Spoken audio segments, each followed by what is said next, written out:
Katie McKnight, and I'm going to answer the question of what can a student do when the reading gets hard?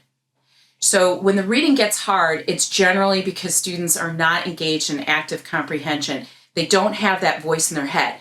So I'm going to share with you 4 tools that you can use with your students to prompt that active comprehension, that voice in their head. So here's number 1. Tool 1 is ask, what's your point? So what's the author's point? Look for it while you read to be able to answer that question. Tool 2, confusing text is often when there's a long series or a list or the author is identifying many things in the narration.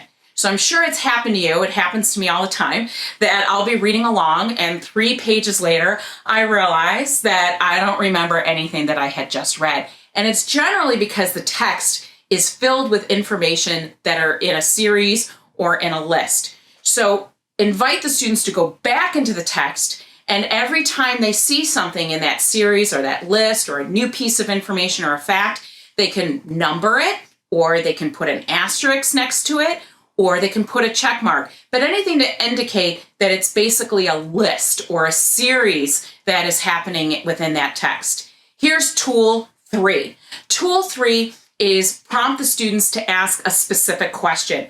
I always think of that specific question as kind of that lamp that you need to take while you're going in the forest. It's going to light your path, light your way. So that specific question, the students can write it in the margin, so it's right there in front of them, or it could be on a bookmark.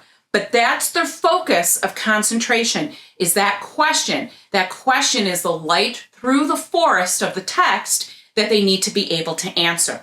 And here's tool 4.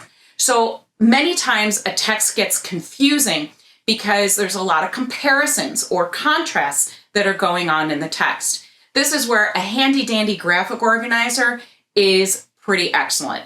So something as simple as a Venn diagram with the 2 circles where students can start graphically putting information from the text into place, or a T-chart of some kind with 2 columns, and the students again are putting key information in those columns.